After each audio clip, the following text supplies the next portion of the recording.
မင်္ဂလာပါဗျကျွန်တော်တို့ရုပ်ရစစ်ကူရုံကဒေဒီကွန်တွေတက်ငယ်ဒေဒီကွန်တွေဖန်တီးနေကိုစုံမပဲဖြစ်ပါတယ်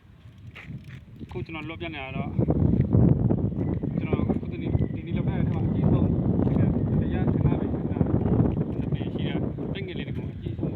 ဟောပါတယ်ဒီမှာမနေ့ဆွဲနေရဒီကောင်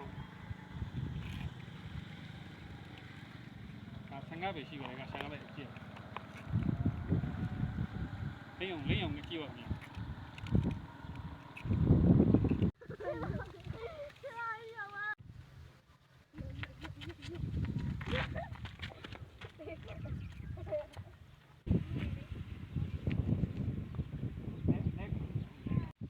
ါတော့ဟောကံပြိုင်နေပါပါတယ်ဗျလေချတဲ့ဆင်းဆိုရင်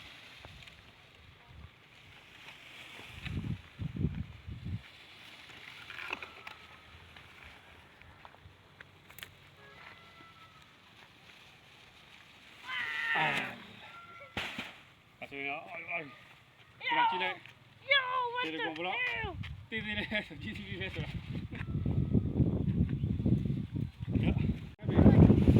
ဒီအောင်ကြည့်ရတာတဲ့ချန်ပြန်စနေတူမှာကျွန်တော်လက်ညောင်းရလက်ပန်းကြောက်ရိုက်ကိုတင်လိုက်ကြတယ်လက်ပန်းကြောက်ရိုက်ကိုတင်လိုက်တာသူကပေါ်ရချင်းကိုပေါ်နေတော့